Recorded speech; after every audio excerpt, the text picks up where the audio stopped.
अस्सलाम वालेकुम नाज़रीन, मैं हूं अरसलान खोकर, आप देख रहे हैं प्रोग्राम प्ले फील्ड। आज का बड़ा दिन है, ट्राई नेशन सीरीज का आगाज होने जा रहा है। पाकिस्तान, जिम्बाब्वे और श्रीलंका पाकिस्तान में मौजूद हैं तीनों टीमें। साथ ही साथ फुटबॉल का मैच चल रहा है जो सीरिया और पाकिस्तान के दरमियान हुआ, वो उस मैच पर हम जरा कल बात करेंगे। ये दो मैचेस हुए, फुटबॉल का तो एंड हो गया, लेकिन हम उस पर जरा कल डिटेल पूरा प्रोग्राम करेंगे। आज जरा बात करेंगे PSL 11 को लेकर। मोहसिन नकवी साहब, उनका रोल बहुत अच्छा है। पाकिस्तान ए यानी शाहीन जो है उसने इंडिया को पछाड़ा, सेमीफाइनल में पहुंची, एक्सीलेंट परफॉर्मेंस है। UAE से उनका मैच और फिर बड़ी ही बेहतरीन तरीके से आगे की तरफ बढ़ रही है। बाबर आजम हो गए, रिजवान हो गए, हसीबुल्ला हो गए, इन सारे प्लेयर्स, इनकी परफॉर्मेंसेस को लेके बात करेंगे। सलमान अली आगा से गुज़िश्ता रोज़ प्रेस कॉन्फ्रेंस में मैंने उनसे सवाल पूछा कि मिडल ऑर्डर के बहुत ज़्यादा क्राइसिस हैं और पाकिस्तान सबसे ज़्यादा जहाँ पर मार खा रहा है वो मिडल ऑर्डर का ही मसला है।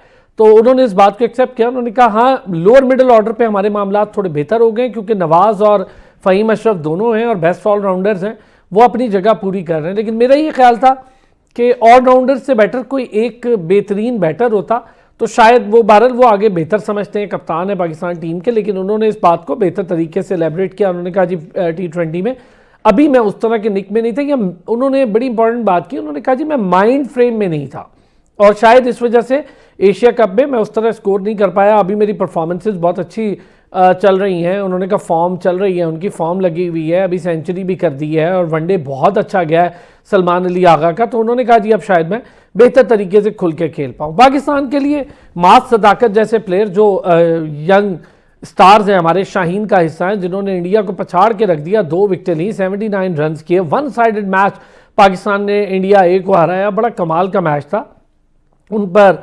फिर उसके बाद ये जितने यंगस्टर्स हैं हमारे, जिसके अंदर इरफान नियाजी कैप्टनसी कर रहे हैं, मैं आज कैप्टनसी को लेकर भी बात करूंगा। बड़ी detail discussion overall Pakistan cricket PSL से लेके इंटरनेशनल क्रिकेट और डोमेस्टिक पर बात करेंगे। ज़िशान नादिर महसूद ने हमें ज्वाइन किया। ज़िशान नादिर महसूद बड़े शानदार साबिक फर्स्ट क्लास क्रिकेटर भी हैं, क्रिकेट एक्सपर्ट भी हैं, कोच भी हैं, सेलेक्टर भी हैं, रीजनल क्रिकेट के साथ बहुत लंबे अरसे से काम कर रहे हैं। अली तनोली स्पोर्ट्स जर्नलिस्ट हैं, साथ ही साथ क्रिकेट एक्सपर्ट भी हैं और हमें ज्वाइन किया सीनियर स्पोर्ट्स जर्नलिस्ट बदियो जमात साहब ने भी। बहुत शुक्रिया तीनों हजरात का। ज़िशान, पहले ज़रा ए टीम पर बात बड़ी ज़रूरी है। ये जो हमारे यंग प्लेयर्स हैं, और मैं इसका क्रेडिट कहीं ना कहीं अब्दुल्ला खुर्रम नियाजी साहब को लाजमी दूंगा कि डोमेस्टिक क्रिकेट बड़ी है, ज़्यादा हुई है, लड़कों को खेलने का मौका मिला है। तो हमने देखा है कि बेंच स्ट्रेंथ पे मास सदाकत हो, साद मसूद हो और शाहिद अजीज़ जैसे बॉलर्स हों, साथ ही साथ उबैद शाह हो, और फिर हमारे जो बैटर्स जिन्होंने परफॉर्म किया बड़ा शानदार, फाइक हो गया, बाकी बैटर्स हो गए, तो बड़ी शानदार परफॉर्मेंस दी है पाकिस्तान ए ने, स्पेशली इंडिया के अगेंस्ट जो शाहीन ने परफॉर्म किया।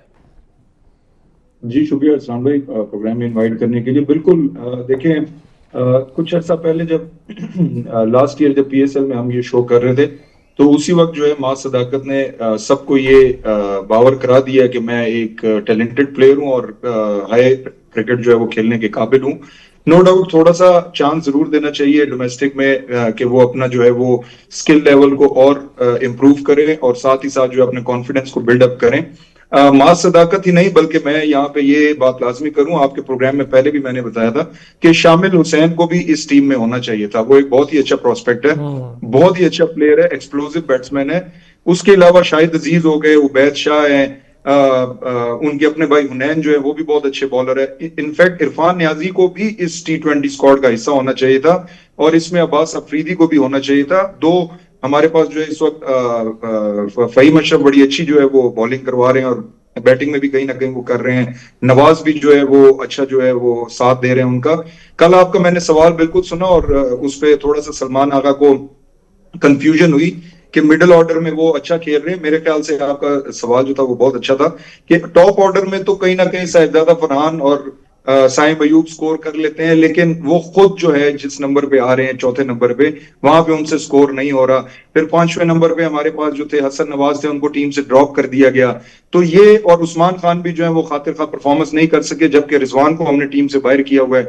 तो आपका सवाल जो था वो बड़ा पर्टिनेंट था और उसका कोई खास जवाब उन्होंने नहीं दिया, लेकिन चले वो जैसा भी था उनका लेकिन एक खबर दे दी, उसी सवाल के जवाब में उन्होंने खबर दे दी। उन्होंने कहा जी अब्दुल समद को मौका मिलेगा, इससे ये खबर आ गई हमारे पास। जी अब्दुल समद T20 का हिस्सा है और मे भी आज लाजमी वो खेल भी लें। अगर साइम अयूब को चांस नहीं मिलता, क्योंकि साहिबजादा फरहान तो बहुत अच्छी परफॉर्मेंस कर रहे हैं। ओवरऑल जो पाकिस्तान शाहीन ने इंडिया को हराया है, हमारा जो है वो हरीफ है, और जब भी किसी भी लेवल पे, चाहे वो कोई और गेम हो, फुटबॉल हो, हॉकी हो, तो वहां पे भी अगर हम उनको हराते हैं तो हमें बहुत अच्छा लगता है। और मैं बेस्ट विशेस देता हूँ पाकिस्तान शाहीन की टीम को, और उम्मीद यही रखता हूँ कि वो ये टूर्नामेंट जीत के आएंगे। क्या कहेंगे बदी भाई, शाहीन्स की परफॉर्मेंस को देखकर मुझे बड़ी खुशी हुई। खास तौर पे आज मैं बड़ी डिटेल आप लोगों से कैप्टेंसी इशू पर बात करूंगा। बड़ा निखर के इरफान नियाजी सामने आया, बड़ी लीडिंग पर्सनालिटी के तौर पे बड़े अच्छे तरीके से टीम को यकजा करके चला रहा है। मैं कोचेस को भी इसका भरपूर क्रेडिट दूंगा, मोहसिन नकवी साहब को भी कि बड़ी मेहनत करें, खासतौर पे अब्दुल्ला खुर्रम नियाजी, जिनकी वजह से मुझे लगता है कि ये यंग टैलेंट बड़ा अच्छे तरीके से आगे आ रहा है। देखिए आसान भाई, बिल्कुल सही है कि पाकिस्तान टीम की परफॉर्मेंस जो है वो शाइन की ये जो राइजिंग स्टार गेम बड़ी अच्छी परफॉर्मेंस वहाँ पर की और भारत को शिकस्त दी। लेकिन आसान भाई, हमें वो चीज़ें नहीं भूलनी चाहिए कि एक आध दो परफॉर्मेंस की बुनियाद पर जो है ना, हम किसी को आसमान पे बिठा देते हैं और फिर वो 2-3 मैचेस में रन नहीं करता तो हम उसको जो है बिल्कुल जो है भूल ही जाते हैं कि कौन लड़का था। अब हसन नवाज की मिसाल आपके सामने है, PSL में किसी के से परफॉर्म किया, फिर 2 सीरीज में उसने कितना अच्छा परफॉर्म किया, उसके बावजूद जो है जो हम उसको पाकिस्तान टीम में लेके आए, लेकिन उसके बाद पाकिस्तान टीम से हम उसको जो है वो एकदम आउट कर दिया, उसको जाके डोमेस्टिक क्रिकेट खेलने के लिए कह दिया।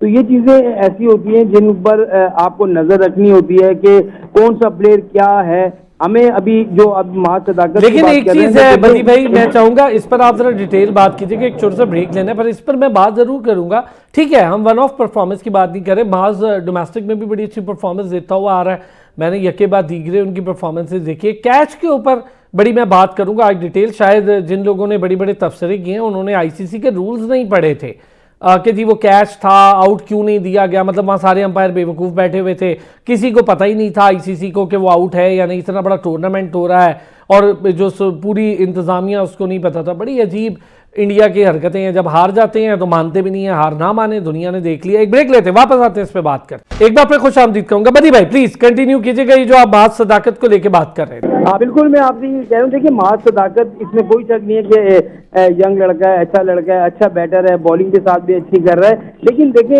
एकदम से जो है हम अगर टीम के लिए बात कर देंगे जी माज सदाकत को टीम में होना चाहिए, जो है वो अब्दुल समद को टीम में होना चाहिए, इनको जिन लड़कों को आप पहले लाए उनको आपने 2-2 4-4 मैच खिलाने के बाद परफॉर्मेंस जो खराब हुई उसको आपने बाहर कर दिया। तो मेरे ख्याल में अभी इसको वक्त देना चाहिए। एकदम से अगर आप पाकिस्तान टीम में कोशिश करेंगे इसको T20 स्क्वाड में शामिल कर लें तो ज़्यादा इसके लिए भी बेहतर नहीं होगा। उसको जरा पॉलिश होने दें, डोमेस्टिक क्रिकेट खेलने दें, और जब उसके अलावा PSL खेलने दें, जब वो सही पॉलिश हो जाएगा, जब वो इंटरनेशनल क्रिकेट देखेगा, बड़े खिलाड़ियों को आपके साथ वो खेलेगा, तो उसको पता चलेगा कि वो क्या करना चाह रहा है और कैसे कर सकता है और कैसे परफॉर्मेंस जो है उसकी बेहतर हो सकती है। तो हमारे यहाँ यही है कि 1-2 मैचेस की परफॉर्म करें तो हम उसकी वाह करना शुरू कर देते हैं, और फिर जब वो 2 मैचेस में बेचारा फेल होता है तो वो जिंदगी भर के लिए उसको हम भूल जाते हैं कि वो कौन था कौन नहीं था। आपके सामने मिसाल है ना हसन नवाज की, जब उसने रन किए तो क्या कुछ हो रहा था, वो जी वो शॉट ये मारता है, वो तो मिडिल ऑर्डर का चीता मिल गया, हमें ये हो गया वो हो गया। फिर 4-5 मैचेस में परफॉर्म नहीं हुआ और उसको हमने निकाल के पहले मैच नहीं खिलाए, मैच खिलाने के बाद वापस जब आए उसको टीम से बाहर किया, उसको बोला जाके डोमेस्टिक क्रिकेट खेलें। आप चांस जरूर दें, लेकिन तवातर के साथ चांस मिलने चाहिए, तो सत्सुख के साथ चांस मिलने चाहिए कि एक प्लेयर को अगर 5-6 चांस मिलते हैं, अगर वो अपने आप को साबित नहीं करता तो भले उसको बाहर कर दें।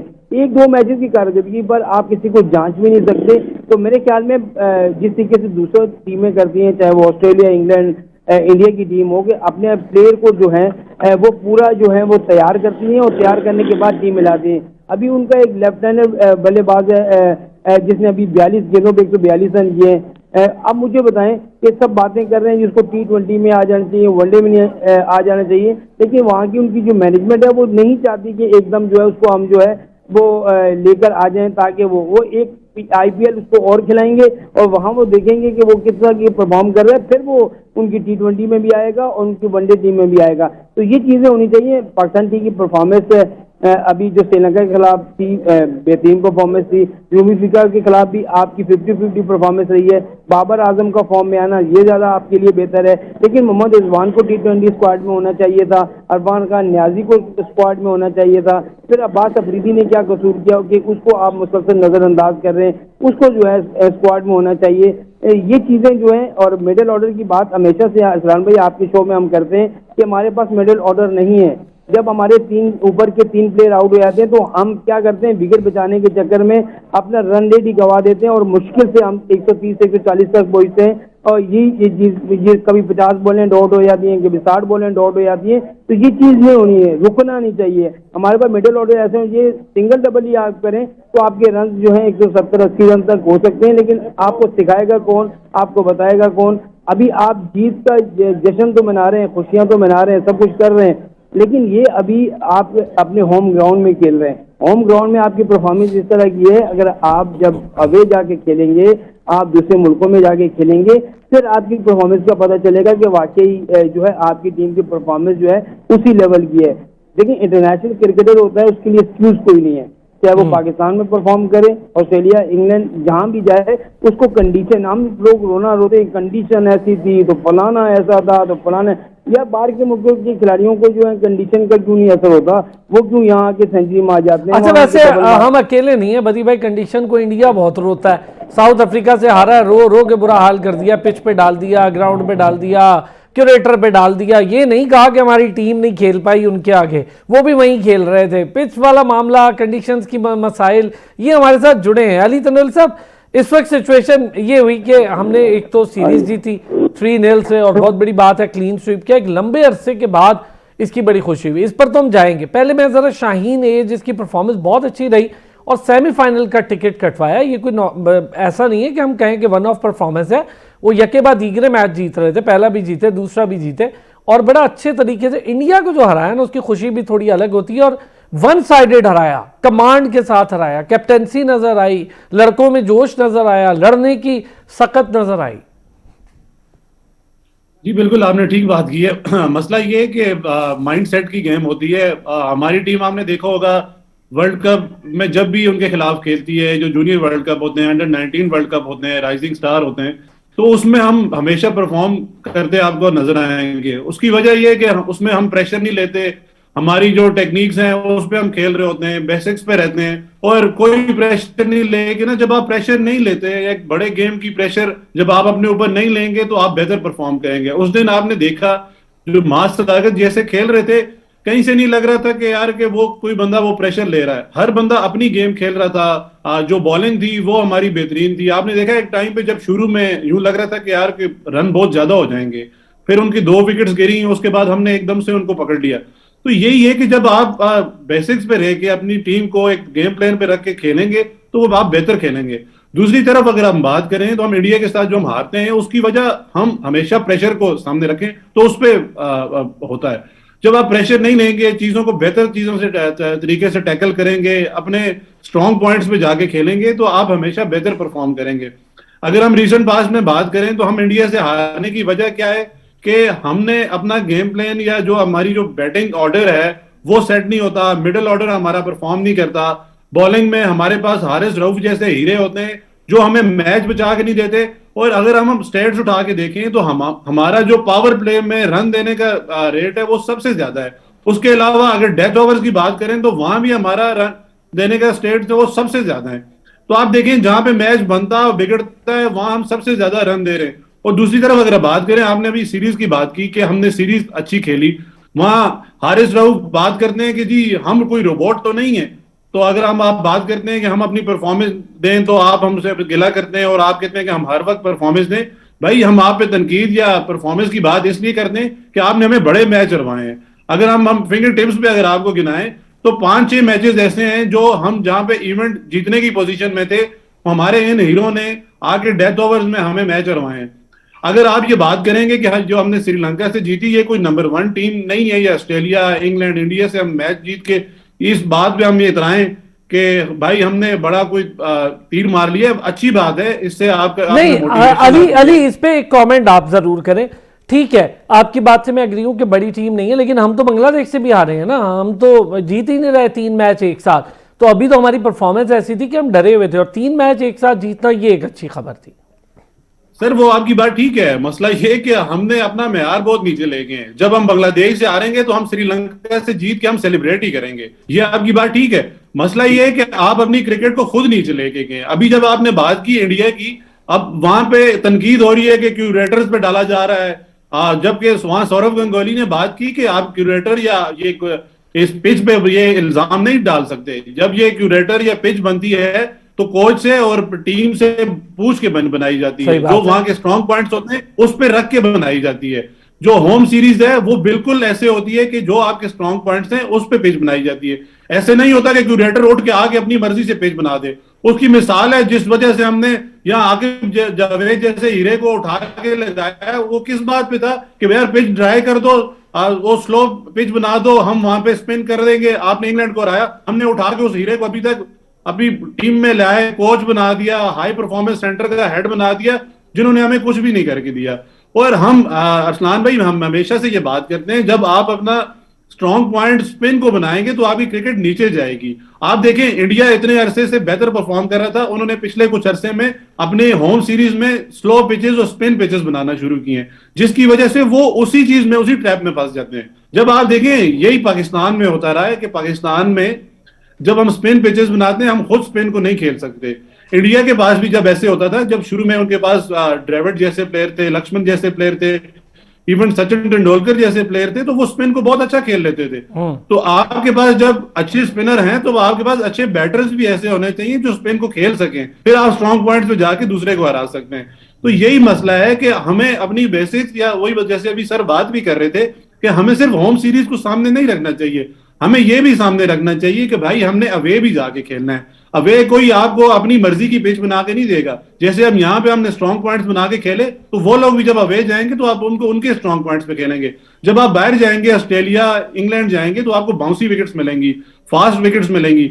अच्छी बात है, आपने यहाँ पे सीरीज जीत ली, अभी आपने ट्राई सीरीज में भी जा रहे, तो हमें इनको वन साइडेड मैच ही हराने चाहिए, क्योंकि हमारा अगर हमने लेवल इंप्रूव करना है, हमने बड़ी टीमों से कंपीट करना है, तो हमें वन साइडेड मैच हरा के हमें बड़ी टीमों पे नजर रखना चाहिए। और ये तो मोहसिन नकवी साहब का मुझे शुक्रिया अदा करना चाहिए कि हम इतने अरसे से ये जिम्बाब्वे, श्रीलंका और इनसे खेल रहे हैं। अभी दिसंबर में वो चाह रहे थे कि हम दोबारा उनसे खेलें, तो इन्होंने, शुक्र है, वर्कलोड को सामने रख के इन्होंने माजरत कर दी। भाई अभी आप अपने स्केड्यूल बेहतर करें, आप ऑस्ट्रेलिया से मैचेस रखें। सर ये रमीज राजा आपकी एफटीपी साइन कर गए थे 2027 तक की, अगर मैं गलत नहीं हूं तो वो साइन कर गए थे। अब हम फंसे हुए उस एफटीपी के जरिए बायलैटरल सीरीज में हम बेहतरी कर सकते हैं। मैं आपकी बात से 100% अग्री हूँ।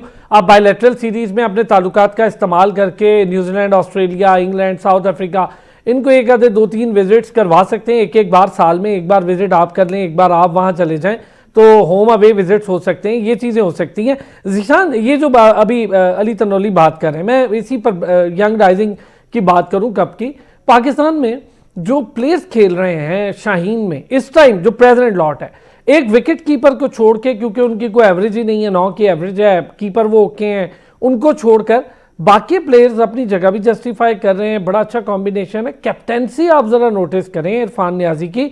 उसने जब देखा कि शुरू के 70 ओवरों तक इंडिया सबकत ले रहा था और 136 पे पूरी इंडिया को आउट किया, उसके बीच में ना उसने कहीं इतना लूज गैप या लूप होल नहीं छोड़ा कि इंडिया अपनी पार्टनरशिप क्रिएट कर ले या पार्टनरशिप की तरफ जाए। ये बड़ी क्वालिटी थी। अगर उबैद बाउंसी कर रहा था तो शाहिद को साथ लगाए रखा, क्योंकि शाहिद की पेस उतनी नहीं थी, लेकिन विकेट्स 3 ले गया शाहिद, क्योंकि वो कैप्टेंसी इतनी शानदार तरीके से उसको कर रहा था चीज़ों को। और साद ने क्या बॉलिंग की है, साद मसूद ने, मतलब मज़ा आ गया। और माज सदाकत ने तो खैर बहुत ही अच्छी बॉलिंग की। जी बिल्कुल, आप देखें इरफान के पास जो है वो अब काफी एक्सपीरियंस है। पीएसएल में भी वो काफी मैचेस खेल चुके हैं कराची की तरफ से, फिर पाकिस्तान की तरफ से भी वो काफी जो है वो क्रंच मैचेस खेल चुके हैं, जिनमें से एक बड़ा अच्छा match I believe south Africa के खिलाफ था, जिनमें उन्होंने मिडिल ऑर्डर में बड़ा अच्छा बैटिंग भी की। तो एक एक्सपीरियंस जो होता है, जो आपको इंटरनेशनल क्रिकेट का मिलता है, वो जब आप थोड़ी सी निचले सतह की क्रिकेट में आते हो तो आप वहां पे उसको जो है प्रैक्टिस करते हो। जैसे आपने बात की कि इस टीम में हमारे पास देखें यासिर खान है, वो भी पीएसएल खेले हुए हैं काफी अरसे से, वो भी खेल रहे हैं, और बहुत से शाहीन के जो है वो टूर्स वो भी कर चुके हैं। इसी तरह मुबस्सिर हैं, अहमद दानियाल जो है वो भी खेल रहे हैं। इसके अलावा हमारे पास साद मसूद, मैं उनकी बॉलिंग देख रहा था और उनकी बॉलिंग में बहुत वैरायटी है। और थोड़ा सा जो मैं तशवीश तो नहीं कह सकते, सरप्राइजिंग एक इफेक्ट है कि पाकिस्तान के पास अब बहुत से स्पिनर्स आ रहे हैं, जो कि अजहर भाई कह रहे थे, अजहर महमूद कह रहे थे कि हमारे पास स्पिनर्स नहीं है। तो हमारे पास सुफियान मुकीम हो गया, रफात मिन्हास हो गए, ये अभी इब्रार है हमारे पास, और ये उस्मान है, उस्मान तारिक है, तो अब ये साद मसूद है। तो स्पिनर्स तो हमारे पास बहुत हैं। तो ओवरऑल जो एक कॉम्बिनेशन बना हुआ है पाकिस्तान शाहीन का, वो बहुत अच्छा है। और हमें सिर्फ ये भी नहीं भूलना चाहिए कि मां सदाकत ने इस मैच में नहीं बल्कि पिछले मैच में भी 96 नॉट आउट किए हैं। जी जी, मैं तो बिल्कुल वो यही कह रहा हूं कि यके बाद दीगरे परफॉर्मेंसेस बहुत अच्छी दे रहा है, बड़ी कंसिस्टेंसी। दूसरा इंपॉर्टेंट बात क्या है जिशान, मैं इसलिए बात कर रहा हूं शाहीन की, मैंने लड़कों में एक चीज नोटिस की है, एक तो डर नहीं है कि विकेट चली जाएगी, दूसरा बड़े T20 को T20 स्टाइल के मुताबिक है, उन्होंने 13 ओवरों में फिनिश कर दिया मैच। ये नहीं किया कि 18वें 19वें ओवर तक रोते रोते 136 में चले जाएं, 5 खिलाड़ी आउट हो जाएं। मतलब उन्होंने स्टे भी किया, मारी भी प्रॉपर हिटें और डोमिनेट किया इस मैच को इंडिया के अगेंस्ट। मतलब इंडिया लग रहा था कि बहुत नीचे है। इसका मतलब है कि आप इस बात पे जो है वो पहुंच चुके हैं कि पाकिस्तान की जो नेशनल टीम है उसके ड्रेसिंग रूम में कोई प्रॉब्लम है। ये वहां पे जो है वो इनसिक्योरिटीज का प्रॉब्लम है, आपस में जो है वो जो मसले मसाइल हैं उनका प्रॉब्लम है, जो एक दूसरे के लिए नहीं खेल रहे, टीम के लिए नहीं खेल रहे, बल्कि अपने लिए खेलने की कोशिश में है। क्योंकि यहाँ पे हमें ये लग रहा है कि सब एक दूसरे को सपोर्ट कर रहे हैं और जीत के लिए खेल रहे हैं, क्योंकि यहाँ पे कोचिंग स्टाफ जो है उनपे वो प्रेशर नहीं डाल रहा।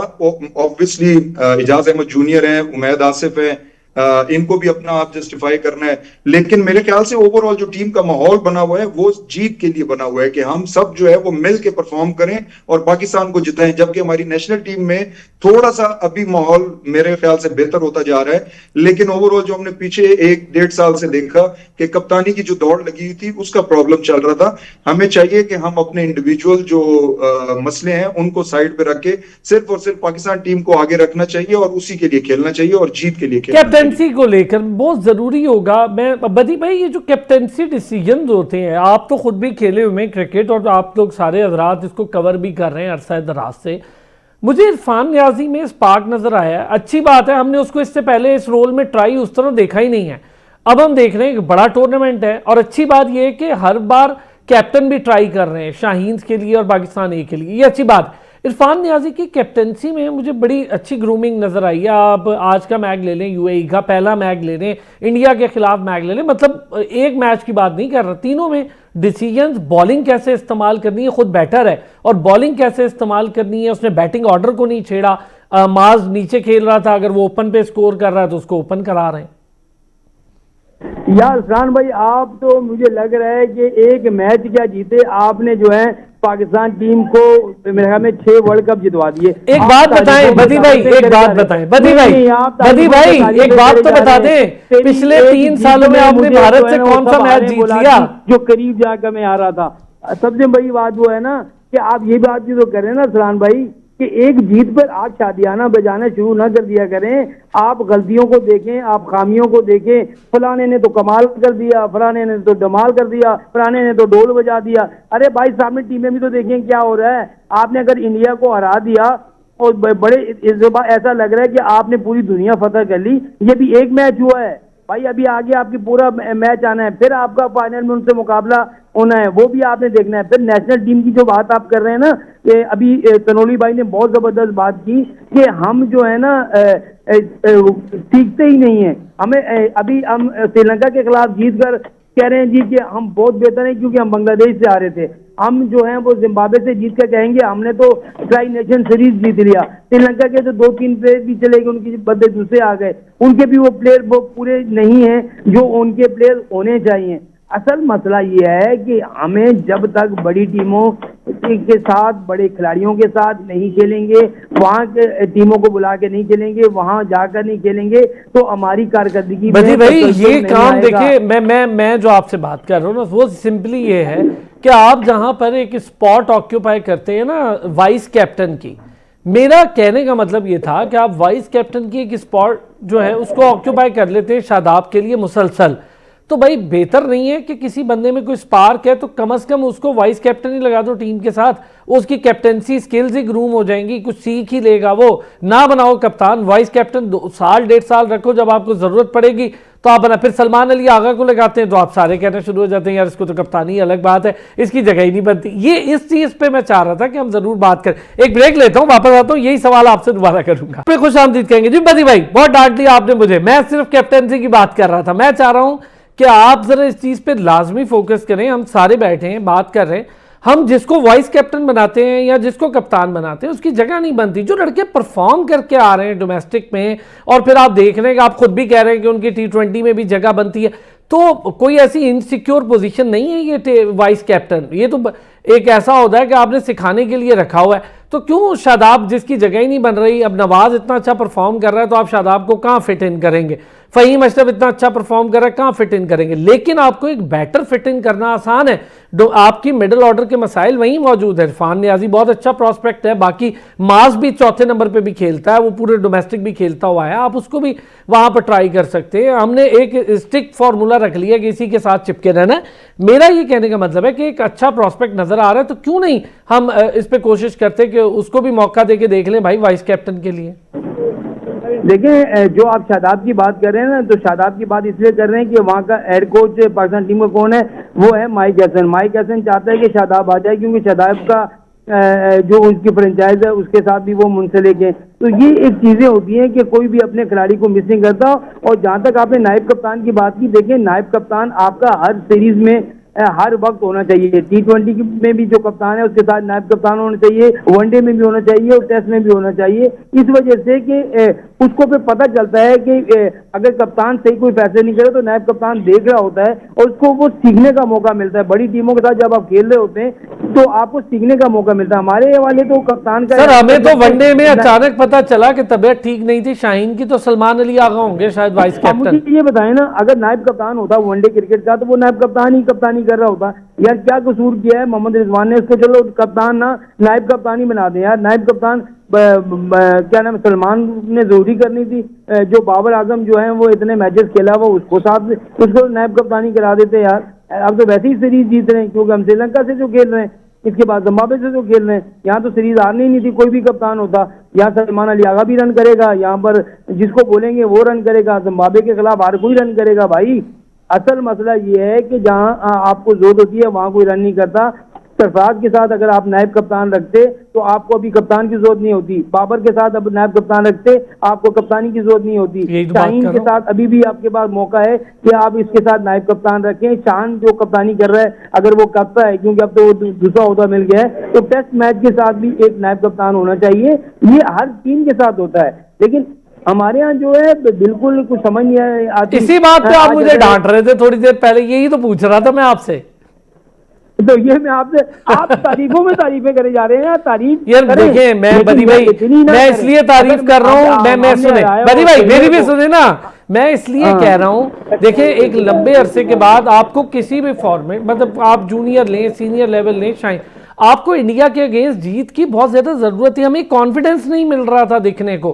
भाई लड़कों ने कॉन्फिडेंस दिखाया, तारीफ बनती है, तारीफ हम कर रहे हैं। जब नहीं दिखाएंगे तो हम उनको कहेंगे, तनकीद भी करेंगे। तो परफॉर्मेंस का जिक्र ही नहीं कर रहा। एक टीम ने जो परफॉर्म किया है, बेहतरीन परफॉर्म किया है, उन्होंने इंडिया को हराया है, हमें बहुत ज्यादा खुशी है। क्योंकि भारत को जब भी कोई भी टीम हराएगी, पाकिस्तानी कौम को, मुझे आपको सबको खुशी होगी। ये बात, लेकिन हम ये चाहते हैं कि बड़ा मैच जो होता है, जब वो एशिया कप में मुसलसल 3 मैच उनसे हार गए, तो हमारी वो टीम क्या कर रही थी, उन्होंने क्यों नहीं हराया। हम तो उस बात के दुखे में हैं कि भाई उस टीम को आपने क्यों नहीं हराया। देखिए ये यंग लड़के हैं ना, इन लड़कों को अगर आप मौके देते रहेंगे इसी तरीके से, अगर अभी ये टूर हुआ है, टूर के बाद आप इनको 8 टीम के साथ टूर करवा दें इंग्लैंड का, फिर 8 टीम बना के आप ऑस्ट्रेलिया का टूर करा दें, वहां ये लड़के सीखेंगे, ग्रूम होंगे, बाहर के इंटरनेशनल खिलाड़ियों के साथ खेलेंगे तो उनको पता चलेगा। तो फिर आपकी टीम में जो है वो बेंच स्ट्रेंथ इतना ज्यादा मजबूत हो जाएगा कि अगर आपके पास टाइम नहीं है तो मास सदाकत आ जाएगा। अगर आपके पास जो है वो बाबर आजम नहीं है तो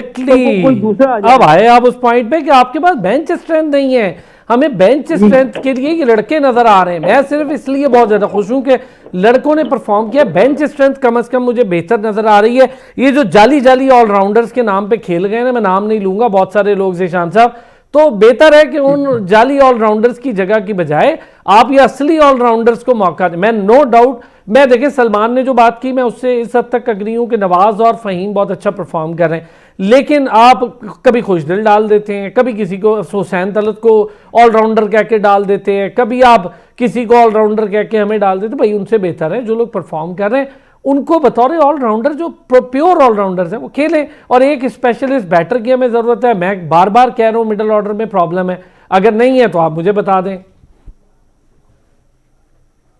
देखिए अरसलान भाई, ऑलराउंडर तो हमने एक वक्त में जो है बिलावल भट्टी को भी बना दिया था। अब पता नहीं हमें क्या नजर आता है, कौन सी ऐसी चीज होती है कि जिससे हम बिला वजह एक बंदे को। अब मोहम्मद नवाज जो है वो प्रॉपर ऑलराउंडर है, जो कि अभी जाके हमें पता चले कि ये बैटिंग भी करते हैं। हालांकि अगर आप उनकी फर्स्ट क्लास का रिकॉर्ड देखें तो उनके 4 से 5 सेंचुरीज हैं उसमें, और वो टॉप ऑर्डर में खेलते होते थे, मतलब तीसरे चौथे मिडिल ऑर्डर और टॉप ऑर्डर में खेलते होते थे। लेकिन वो हमने उनको इतना नीचे भेजना शुरू कर दिया छठे सातवें पे कि वो वहां पे भी अपनी जो है वो रीजन में नीचे ही आके खेलना शुरू हो गए। हालांकि वो प्रॉपर ऑलराउंडर हैं। आप अब्बास अफरीदी को ऑलराउंडर बना सकते हैं। अभी आपने उनको सुपर सिक्सेस में देखा, हांगकांग सुपर सिक्सेस में, कि कैसे उन्होंने 6 बॉलों पे 6 छक्के मारे। नो डाउट वो छोटा ग्राउंड था, लेकिन ग्राउंड की वजह नहीं होती, आपके खेलने का तरीका होता है कि आप कैसे खेलते हो। आया आप बॉल को जो है मेरिट पे खेल सकते हो या नहीं। इसी तरह वसीम जूनियर है, उसमें भी गट्स नजर आते हैं बैटिंग के, आप उनको बना सकते हो, बजाय इसके कि शाहीन अफरीदी अपनी मर्जी से कभी छठे नंबर पे, कभी 5वें नंबर पे, अब्बास 7वें नंबर आफरीदी पे। Sir, Abbas Afridi better option है। जी जी, अब्बास अफरीदी की मैंने बात की कि वो एक अच्छा प्रोस्पेक्ट नजर आता है। वसीम जूनियर अच्छा नजर आता है। आप इनको चांस दें, इनको कॉन्फिडेंस दें कि ये ऊपर खेलें।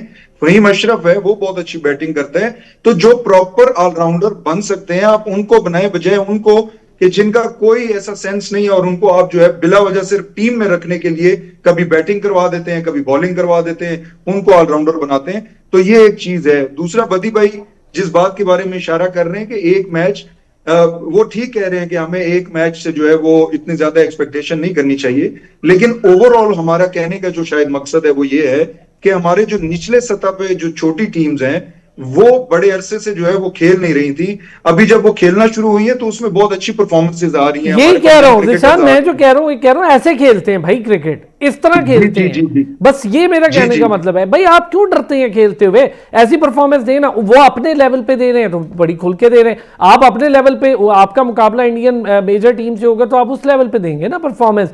मैं एक चीज ज़ीशान, इसमें आपका भी है, आप और बदी भाई रल मिल गए, एक साथ हैं आज, तो मैं चाहूंगा जरा इस पर मुझे एक चीज के, अच्छा मैं ज़ीशान एक मिनट बस साथ है, ज़ीशान से जरा ये लेके फिर मैं इस पे बात। ज़ीशान ये जो परफॉर्मेंस की बात कर रहा हूँ ना, ये है कि आप जिस लेवल पे खेल रहे होते हैं भाई, टीम भी अगली उसी लेवल पे। मैं सिर्फ कहने का मतलब, आपने ये परफॉर्मेंस जो पाकिस्तान ने दी है इंडिया के अगेंस्ट, ये 152-0 पे ही हमने देखी थी एक ही बार ऐसी परफॉर्मेंस, बस। उसके बाद और उससे पहले हम इस तरह की परफॉर्मेंस को तरस के रह गए थे बड़े इवेंट में, एशिया कप में। उसके बाद भी हमने देखा वो जो श्रीलंका में जो कुछ हुआ, जिस तरह हम बुरे तरीके से हारते रहे। अभी हमने जीता हुआ मैच उनकी झोली में डाल दिया। अभी रिसेंटली आपके सामने हुआ हारिस रऊफ की मशहूर ज़माना बॉलिंग। तो ये इन चीज़ों पर हमें कंट्रोल करना है। जी बिल्कुल, मैं अरसान भाई आपकी बात को फॉलो कर रहा था कि बदी भाई को मैं ये बताने की कोशिश कर रहा था। उनको मैं बता तो नहीं सकता, मेरे से बहुत सीनियर है वो, लेकिन जो मैं और आप कहना चाह रहे हैं वो ये है कि अगर आप टीम सिलेक्शन सही करते हैं, सही मेरिट पे लड़कों को खिलाते हैं, तो वो जेल होके खेलते हैं और वो फिर मैरिट, ये ज़ीशान इंपॉर्टेंट पॉइंट मैरिट है आपका। अली प्लीज इस पे आपका कमेंट। ये जो मैं बात कर रहा हूं इसी पे, ये जो मैरिट है, जो सही बंदा सही जगह पे खेल, मुझे कीपर पे है वो जो हमारे कीपर खेल रहे हैं शाहीन के, उसके थोड़ी सी परफॉर्मेंस नीचे है, लेकिन वो आप रिप्लेस कर सकते हैं। सर आप राइजिंग स्टार की बात कर रहे थे, अभी शामिल हुसैन की बात हुई, तो मसला ये है कि मेरिट की बात अगर आप करते हैं तो जो हमारे अंडर 19 में हाईएस्ट रन स्कोरर थे शाहजेब खान, वो कहाँ हैं? गायब है। आपने मौका दिया, ठीक है, उनको देखे ना। राइजिंग स्टार में जो अंडर 19 में आपका टॉप स्कोरर था उसको आपने गायब कर दिया। फिर हम यहाँ बात करते हैं कि जो एक परफॉर्मेंस देता है उसको आप टीम में ले आए, तो ये तो कोई क्राइटेरिया नहीं है। दूसरी बात, अगर आप कैप्टेंसी की करते हैं, पाकिस्तान की कैप्टेंसी का मेयार क्या है? जो अंडर 19 में कैप्टन होता है, जो अंडर 19 के बाद राइजिंग स्टार में कैप्टन है, जो डोमेस्टिक में कैप्टनसी कर रहा है, उसको कभी भी आके आप नेशनल टीम में कैप्टन नहीं बनाते। वही बात है, उस बंदे को उठा के आप कैप्टन ले आते हैं जिसने ना कभी अंडर 19 में कैप्टनसी की है, ना कभी डोमेस्टिक क्रिकेट में कैप्टनसी की है, तो फिर आप कैसे रिजल्ट आप लेंगे? मसला यही है कि इंडिया की अगर हम बात करें या ऑस्ट्रेलिया की बात करें, तो वो शुरू से कैप्टन स्टफ अपना सिलेक्ट कर लेते हैं और उसी पे काम करते हैं। अभी आपने इरफान न्याजी की बात कर रहे थे, तो उसने बहुत अच्छी कैप्टनसी की है, पर मसला ये है कि जब वो आप उसको इंटरनेशनल क्रिकेट में लेके आएंगे तो उस बेचारे की जगह ही नहीं बनेगी ना, उसको आप वो अभी आप सलमान अली आगा की बात करें, सलमान अली आगा और मिडिल ऑर्डर की ऐसी कॉम्बिनेशन है कि जो जगह ही नहीं बनती। अभी भी हम कैप्टनसी की बात करते हैं, हम बार बार कहते हैं कि सलमान अली आगा को T20 का कैप्टन नहीं होना चाहिए। उनको अगर आपने कैप्टन बनाना ही है तो उनको ODI का कैप्टन बनाए, जहां वो बहुत अच्छा खेलते हैं, वो टाइम लेते हैं, मिडिल ऑर्डर में भी बहुत अच्छा परफॉर्म करने। दूसरी तरफ आपके पास शाहीन शाह को एडजस्ट करना ही है तो आप उसको T20 में एडजस्ट करें, वो वहां पे उसको कैप्टन बना दें, उसकी ODI में कैप्टनसी की जगह बनती ही नहीं है। तो वही बात है कि हम कभी ये सोचते ही नहीं है, हमारी मैनेजमेंट इस चीज पे कभी ध्यान देती ही नहीं है। जो आप मेरिट की बात करते हैं, मेरिट तो है ही नहीं।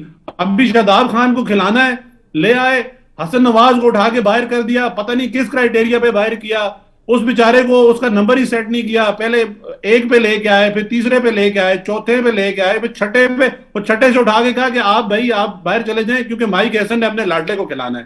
तो ये तो कोई क्राइटेरिया नहीं है। आप जब तक अपनी प्रायोरिटी सेट नहीं करेंगे तो आप ऐसे ही होगा कि आप श्रीलंका से मैच जीत के जश्न मनाएंगे, जिम्बाब्वे से जीत के जश्न मनाएंगे, तो फिर क्योंकि हम उस चीज के लिए तैयारी ही नहीं कर रहे। बदी भाई, ये जो डोमेस्टिक स्ट्रक्चर वाला मामला है, अभी थोड़ी देर पहले अली तनोली जिस पर बात कर रहे थे, क्या प्रॉब्लम है हमारी क्वांटिटी तो बहुत ज्यादा बढ़ गई है, क्या क्वालिटी डिस्टर्ब हुई है हमारी डोमेस्टिक की, कि वहां पर प्रॉब्लम आ रही है? आप समझते हैं कि ठीक है डोमेस्टिक स्ट्रक्चर इतना ही बड़ा हुआ है तो क्वालिटी भी आहिस्ता आहिस्ता मेंटेन हो जाएगी, पूल ऑफ प्लेयर्स भी बढ़ जाएगा, ज्यादा क्रिकेट होगी, ज्यादा साल एंगेजमेंट रहेगी? बदी भाई देखिए एहसान भाई, जो डोमेस्टिक क्रिकेट है, आपकी डोमेस्टिक क्रिकेट जो है ना, आप बजाय इतनी ज्यादा क्वांटिटी के आप क्वालिटी क्रिकेट अगर निकाले, देखिए 192 प्लेयर पहले हुए थे, इसके बाद आपने डिस्ट्रिक्ट भी शुरू की, फिर जो है अब अंडर 19 लेवल पर भी 16 और 17 के भी वो मुकाबले हो रहे हैं। तो मेरे ख्याल में इन टीमों के साथ खासतौर पर अंडर 17, अंडर 16, यहाँ से अगर आप टीमों को ग्रूम करेंगे तो मेरे ख्याल में ज्यादा बेहतर होगा। बच्चों को ग्रूम करेंगे, यही वो सीखने वाले प्लेयर होते हैं जो आगे जाकर आपकी जो है वो टीम का हिस्सा बनते हैं। जिससे कि सब अब अंडर 19 को सरफराज अहमद देख रहे हैं। इससे पहले बहुत मरतबा शाहिद खान आफरीदी ने कहा कि उनको अंडर 19 टीम अगर दे दी जाए तो उसमें से वो अच्छे प्लेयर निकाल सकते हैं। फिर कामरान अकमल ने भी यही बात की थी। बहुत सारे प्लेयर जो है वो ये बात करते रहे थे, अंडर 19 से प्लेयर जो है वो तैयार होता है। तो डोमेस्टिक क्रिकेट अच्छा है जितना भी हो रहा है, पाकिस्तान कप भी है, फिर T20 कप भी है, उसके अलावा कायदम ट्रॉफी है, ग्रेड 2 हो रही है, प्रेसिडेंट ट्रॉफी जो होती थी वो हो रही है। तो मेरे ख्याल में इससे ये होगा कि आपको अच्छा से अच्छा प्लेयर मिल जाएंगे, और अभी भी आपके पास प्लेयर की कमी नहीं है। मेरे ख्याल में आप अगर इस डोमेस्टिक क्रिकेट से 30 से 35 प्लेयर निकालना चाहें तो वो आराम से निकाल सकते हैं, जिसमें शामिल हुसैन जैसे, मास सदाकत जैसे, फिर ओरेरा जैसे, और फिर आपको स्पिनर बहुत चाहिए। एक हमारे यहाँ हेड कोच हैं, वो तो कहते थे यहाँ स्पिनर ही नहीं है, हालांकि आपकी डोमेस्टिक क्रिकेट में कम से कम 15 से 20 ऐसे स्पिनर हैं कि जो बहुत अच्छे हैं। अगर उनको ग्रूम किया जाए तो पाकिस्तान की नुमाइंदगी कर सकते हैं। जब आप आसिफ अफरीदी को 39 साल की उम्र में खिला सकते हैं तो फिर वो 22-23 साल का बच्चा क्यों नहीं खेल सकता? फिर मेहरान मुमताज आपके पास है, फिर सुफियान मुकीम आपके पास है, आपके पास फैसल अकरम है, क्यों नहीं है? सब चीजें हैं। डोमेस्टिक के स्ट्रक्चर को आप जितना मजबूत बनाएंगे, जितना अच्छा बनाएंगे, इतने ही अच्छे आपको प्लेयर जो हैं वो मिलेंगे। तो मेरे ख्याल में जिस तरीके से आप दूसरे पहले डिपार्टमेंट खिलाड़ियों की वो करता था, इसी तरीके से डोमेस्टिक क्रिकेट में आप खिलाड़ियों को वो सहूलियात दें तो मेरे ख्याल में ज्यादा बेहतर प्लेयर आपको जो है वो डोमेस्टिक क्रिकेट से मिल सकते हैं। अच्छा बदी भाई, ये बताएं, जो Hanif Mohammad high performance centre है, क्या वहां पर जो क्रिकेटर्स हैं, रीजनल क्रिकेटर्स की बात करूंगा, डोमेस्टिक तो बड़ा लेवल हो गया ना, रीजनल क्रिकेटर्स को आसानी है वहां आने जाने में? उनके पास एक्सेस है वहां पर प्रैक्टिस करना या वहां खेलने का? अभी तक तो हमें वहां पर कुछ नजर नहीं आया। अब जो साफ बात है, वहां पर हमें देखते हैं कि या तो विमेन टीम का कोई कैंप लगता है तो वो होते हैं, या फिर अंडर 16, 19 का जो कैंप लगता है पाकिस्तान PCB का तो वो होता है। तो वैसे अगर आगे रीजनल क्रिकेटर को मेरे ख्याल में अगर वो ग्राउंड वो प्रैक्टिस पिचेस वगैरह दें तो ज्यादा बेहतर होगा। लेकिन हमें वहां पर रीजनल क्रिकेटर इतने नजर नहीं आते जितने ज्यादातर जो कैंप अभी भी पाकिस्तान विमेन टीम अंडर-19 का जो कैंप है वो लगा हुआ है, तकरीबन 14-15 दिन वो लगा रहेगा, जगह ही फिर नहीं होती। तो ये पुरानी जो पिचेस थी 2-3 पिचेस वहां पर हैं, तो वहां पर मेरे ख्याल में ये रीजनल क्रिकेटर को जगह देनी चाहिए, उनके लिए सहूलियात होनी चाहिए कि वो आए वहां पर प्रैक्टिस करें और उनके जो कोचेज हैं उनको जो है वो तैयार कर सकें। लेकिन मेरे ख्याल में ये इस लेवल पर अभी तक कोई यहाँ पर नेशनल स्टेडियम में के हाई परफॉर्मेंस सेंटर में कोई हमें देखने में नहीं नजर आया। हालांकि खुद असद शफीक वहाँ पर होते हैं, उनको चाहिए कि इस तरह के रीजनल क्रिकेट वो जिस लेवल से क्रिकेट से ऊपर आए उनको तो ये पता होना चाहिए कि क्रिकेट को कितनी मुश्किलात होती हैं। तो मेरे ख्याल में अगर आप अब तो ओपन ग्राउंड भी बन गया है, फिर आपके पास जो हाई परफॉर्मेंस अली मोहम्मद के यहाँ पर 12-13 पिचेस हैं, फिर उसके बाद आपके पास पुरानी 3-4 पिचेस हैं, फिर मैदान के अंदर आपके पास पिचेस हैं, तकरीबन ये आपके पास 27-28 पिचों का ट्रैक बना हुआ है। तो वहाँ खिलाड़ियों को मेरे ख्याल में सहूलियत देनी चाहिए जो आए और प्रैक्टिस करें। ज़ीशान, ये जो हाई परफॉर्मेंस सेंटर है जिसका जिक्र कर रहे हैं अभी बदी भाई, कराची के लिए ज़रूरत थी, लेकिन रीजनल क्रिकेटर अगर अलाउ नहीं होगा, जा ही नहीं सकेगा बेचारा, तो ग्रूम कैसे होगा? हम तो रीजनल क्रिकेटर को कुछ समझते ही नहीं है। जी देख, हाई परफॉर्मेंस सेंटर जो है वो होने इसी चीज के लिए चाहिए कि वहाँ पे जो रीजनल क्रिकेटर्स हैं, लेकिन आप ये भी देखें कि रीजनल क्रिकेटर्स फिर कौन से होने चाहिए, वो क्रिकेटर्स होने चाहिए जो अपने डोमेस्टिक में परफॉर्म करके आए हैं। उनको कम से कम ये अलाउ जरूर करना चाहिए कि वो वहां पे जाके अपनी स्किल जो है उसको बेहतर कर सकें। डेफिनेटली आप हाई परफॉर्मेंस सेंटर्स में कोचेस लगाते हैं, उनको सैलरीज भी देते हैं, तो वो किन को वहां पे जो है वो कोच करेंगे, तो ये थोड़ा सा उनको देखना पड़ेगा। अभी हमारे पास मुल्तान में भी है, कराची में भी है, और सुनने में ये आ रहा है कि पिंडी में भी हाई परफॉर्मेंस सेंटर बन रहा है। तो थोड़ा सा बोर्ड को चाहिए कि लाजमी जो है वो रीजनल जो प्लेयर्स हैं उनको भी मदू वहां पे करें। ओवरऑल जो बदी भाई डोमेस्टिक का कह रहे थे कि मैचेस जो है वो क्वालिटी वाले होने चाहिए, बिल्कुल। अभी आप देखें, हमने स्कूल की क्रिकेट भी करवाई, बहुत ज्यादा मैचेस करवाए, अभी क्लब क्रिकेट भी हो रही है, साथ में फर्स्ट क्लास भी हो रही है। तो डेफिनेटली ज्यादा क्रिकेट से हमें प्लेयर तो मिलेंगे, लेकिन उसमें क्वालिटी क्रिकेट अगर कम होगी तो जो अच्छे प्लेयर हैं वो भी क्रिकेट जो है वो खेलते हुए थोड़ा अच्छा महसूस नहीं करेंगे, क्योंकि क्वालिटी क्रिकेट में ही प्लेयर जो है वो ज्यादा बेहतर परफॉर्म करके ऊपर आता है। तो ये चीजें ओवरऑल थोड़ा अच्छा, ये एक शिकायत आई है ज़ीशान, अब आप इसको जरा मुझे बता सकते हैं बेहतर, क्योंकि आप जुड़े हुए हैं रीजन और डोमेस्टिक के साथ, कि जो बड़े क्रिकेटर्स हैं जो रीजन भी खेल रहे हैं वो जा जाके स्कूल से खेल रहे हैं। जी, अब ये तो स्कूल पे डिपेंड करता है, मे बी अगर वो स्कूल में पढ़ते हैं तो फिर तो वो खेल सकते हैं, उसमें कोई ऐसा नहीं है। ये तो बोर्ड को देखना पड़ेगा बोर्ड को देखना पड़ेगा कि अगर ऐसे प्लेयर्स हैं जो कि ऑलरेडी एक डोमेस्टिक सेटअप में खेल रहे हैं तो उनका जो है वो उनको ना खेलने दें और उसकी जगह कोई ऐसे नए बच्चे आए, ताकि अच्छा, शिकायत जो है वो थोड़ी सी डिफरेंट थी, वो ये थी जी कि स्कूल ने कुछ प्लेयर्स को बुला लिया है, वो वहां पे खेलते होंगे उनके ग्राउंड में, तो उनसे कहा जी कि एक आधा प्लेयर हमारी तरफ से खिला ले, को गेस्ट प्लेयर के नाम पे भी खेल रहे, तो ये फिर क्या फायदा होगा स्कूल क्रिकेट को। लेकिन इस चीज पे थोड़ा देख रहा हूँ, एक छोटा सा ब्रेक लूंगा, वापस आएंगे। लास्ट सेशन है, आईसीसी ने बाबर आजम पर जुर्माना आयद किया है मैच का 10%, क्यों आयद किया वो भी बताता हूँ एक ब्रेक के बाद। एक बार फिर खुश आमदीद। अली, बाबर आजम पर जुर्माना आयद हुआ है और 10% जुर्माना है। बाबर आजम का पूरा करियर ऐसा नहीं है कि उन पर इस तरह का जुर्माना हो, बड़े कूल काम कंपोजर है उनमें, लेकिन वो 21वें ओवर में जब आउट हुए तो बैट को स्टंप पे दे मारा, कोड ऑफ कंडक्ट की उन्होंने खिलाफ वर्जी की, और ये उनके प्रोफेशनल करियर जिसमें वो अजीम खिलाड़ियों की लिस्ट में जाते हैं, हॉल ऑफ फेम में जाते हैं, और फिर आईसीसी उनको एक अजीम खिलाड़ी जिन खिलाड़ियों को नॉमिनेट करता, उसमें ये डीमेरिट पॉइंट लग गया उनका एक। जी, बाबर को पता नहीं क्यों इतना गुस्सा था, और बिल्कुल सीधी बॉल थी, और वो किसी उनका अगर फुटवर्क देखें तो वो कहीं भी नहीं थे। आपको वैसे भी गुस्सा नहीं करना चाहिए, अगर आउट हो भी जाए तो बैट विकेट पे मारने से क्या वो आउट वापस तो नहीं हो जाएगा, तो गुस्सा वैसे भी नहीं करना चाहिए। और बाबर जैसे प्लेयर के साथ इस तरह का एटीट्यूड जो है वो सूट भी नहीं करता। मैं सिर्फ एक चीज पॉइंट आउट करूंगा, आप अभी बात कर रहे थे हाई परफॉर्मेंस सेंटर की, हाई परफॉर्मेंस सेंटर के जो हेड हैं वो आपको कहीं में नजर आते हैं?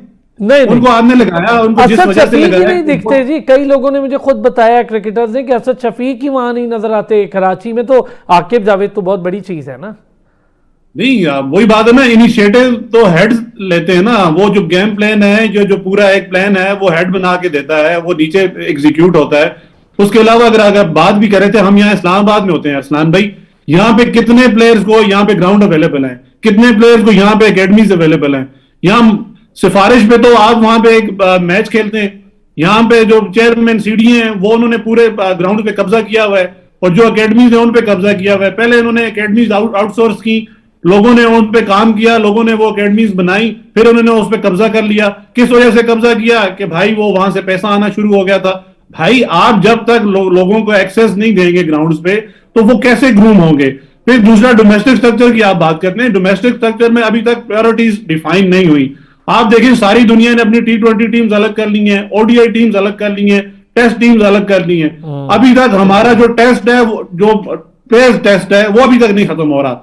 अब एशिया कप से लेके ट्राई सीरीज से लेके उसके बाद यहां तक हम पहुंच जाए, अभी तक हमारी जो टीम है वो सेट होके नहीं दे रही। हम रोज आए रोज ये एक प्लेयर चेंज करते हैं, कभी उसको नंबर 1 पे खिलाते हैं, कभी नंबर 3 पे खिलाते हैं, फिर उसको छठे नंबर पे लाकर उसको कहते हैं जाओ तुम डोमेस्टिक खेल लो। भाई कभी तो आप चीजें अपनी प्लान कर लें, फ्यूचर प्लान कर लें, आप कोई अपनी प्रायोरिटी सेट कर लें।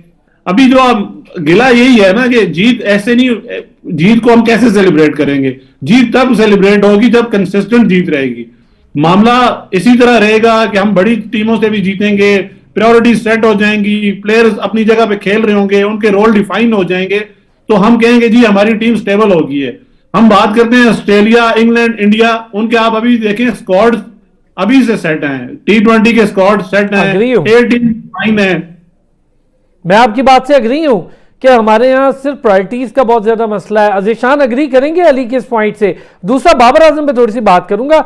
मैंने इतने गुस्से में उन्हें पता नहीं आप लोगों को बेहतर बताएंगे, मैंने इतने गुस्से में उन्हें नहीं देखा। वो आउट भी होते जब वो परफॉर्म नहीं भी कर रहे थे, उनकी फॉर्म नहीं थी, बड़ी परेशानी, 2.5 साल उनका बल्ला खामोश रहा, तब भी उन्होंने ऐसा नहीं किया। अब तो सेंचुरी की और फिर अगले मैच में वो 21वें ओवर में आउट होकर स्टंप को बैट मार के अपने करियर के ऊपर एक डीमेरिट पॉइंट लगा बैठे।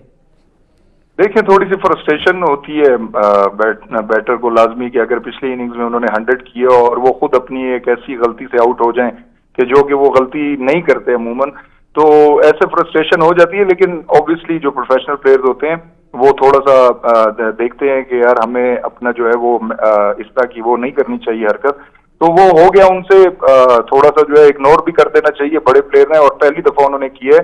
एक पॉइंट उनका डीमेरिट तो हो गया, लेकिन मेरे ख्याल से आइंदा जो है वो इसका ख्याल रखेंगे। और वैसे भी अगर आप बाबर आजम को देखें तो वो बहुत कूल एंड काम प्लेयर हैं, कभी भी उनकी तरफ से हमने ऐसी चीज नहीं देखी। तो मेरे ख्याल से ये फर्स्ट टाइम है तो हमें इग्नोर कर देना चाहिए उनको।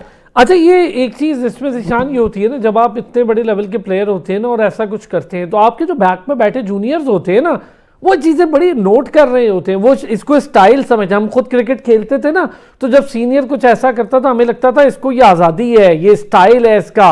बाद में समझ आई कि वो उससे गलती से हो गया, वो उस पर पछता रहा होता है। ये चीज़ सिखाने के लिए मेरा ख्याल है बहुत ज़रूरी है कि आपको अपने जज्बात भी कंट्रोल रखने। क्रिकेटर खाली बैट पकड़ने या बॉल पकड़ने का नाम नहीं है। जी आप ठीक कह रहे हैं। हमने देखा है शकीब उल हसन ने जो है इस तरह की हरकतें 2-3 दफा की हैं, लेकिन उनको कोई अच्छा नहीं कहा गया, उनको भी जो है वो क्रिटिसाइज किया गया। तो बाबर आजम जो है वो बहुत सौ के जो है रोल मॉडल है। और मैं तो जिन बच्चों को कोच कर चुका हूँ उनके आए दिन देखता हूँ स्टेटसेस पे जो है सिर्फ बाबर आजम की हाईलाइट्स चल रही होती हैं। तो बहुत से बच्चे जो है उनको जो है वो फॉलो करते हैं, उनके लिए रोल मॉडल है वो। मेरे ख्याल से ये पहली और आखिरी गलती होगी उनकी। थोड़ा सा उनको जो है वो हमें माफ कर देना चाहिए इस बात पे। ओवरऑल उनको देखना पड़ेगा कि इस तरह की चीज दोबारा जो है वो हमें देखने को ना मिले। वो एक बहुत अच्छा ये चीज जरा इस पे डिस्कस जरूर करूंगा। अब्दुल समद को अगर आज मौका मिलता है बदी भाई, वैसे तो मुझे लग रहा है कि उसको मौका मिल जाएगा, क्योंकि वो जो सवाल मैंने सलमान से पूछा तो उसमें उन्होंने इस चीज़ का कोई इंदिया दिया कि अब्दुल समद है और हम कोशिश करेंगे, हसन नवाज नहीं है तो अब्दुल समद वो जगह संभाल ले, और वो डोमेस्टिक में भी चौथे पांचवें पर खेलता है तो उसकी जगह सेटल ही है, वो वहीं खेलता है। अब्दुल समद को मौका मिलता है, नए लड़कों को मिलता है, आपके मुताबिक पूरी सीरीज दे मौका या 2-3 परफॉर्मेंस के बाद किसी और को देख लें? नहीं देखिए, अगर आपने मौका देना है तो पूरी सीरीज में दें, ताकि पता भी आपको चले कि वो क्या गलती कर रहा है, कैसे गलती कर रहा है, अच्छा खेल रहा है तो क्या कर रहा है, उसके पास कौन कौन से शॉट हैं और वो किस तरीके की कंडीशन में किस तरह के बॉलर्स को किस तरह की बैटिंग कर लेता है। तो मेरे ख्याल में ये आपको इसको पूरा मौका देना पड़ेगा। एक मैच की परफॉर्मेंस से आप किसी को नहीं जज कर सकते कि वो प्लेयर ऐसा है। देखिए डोमेस्टिक क्रिकेट में फर्क होता है, फिर इंटरनेशनल क्रिकेट में जब आप आते हैं वो फर्क होता है, PSL में फर्क होता है, तो हर क्रिकेट का जो है ना अपना अपना फर्क होता है। तो मेरे ख्याल में आप उसको पूरी ट्राई सीरीज में अगर मौका देंगे तो उसके लिए भी ज्यादा बेहतर होगा, उसको भी पता चलेगा कि मुझे मौका मिला है तो मैं परफॉर्म करके दिखाऊं ताकि मुझे पाकिस्तान टीम में जगह मिले, क्योंकि सबका ख्वाब होता है कि खेलना तो पाकिस्तान टीम से ही है। तो चलिए ये आज तो देखते हैं मोहम्मद- सर आज क्या टीम सेलेक्ट होती है। उस्मान तारिक को एक मैच तो मिल गया, लेकिन क्या आज उन्हें मैच मिलता है या नहीं मिलता। उस्मान खान वहीं मौजूद है, क्या कीपर और बैटर के रोल में उस्मान खान दोबारा नजर आएंगे या फिर साहिबजादा फरहान को कीपर और बैटर का रोल दे के अब्दुल समद या एक और बैटर या एक और बॉलर बढ़ा लिया जाएगा। बहुत शुक्रिया बदिर जुम्मा साहब, जिशान नादिर महसूद आपका शुक्रिया, अली तनोली साहब का बहुत शुक्रिया। कल फिर होती है आपसे मुलाकात, अपना ख्याल रखिएगा।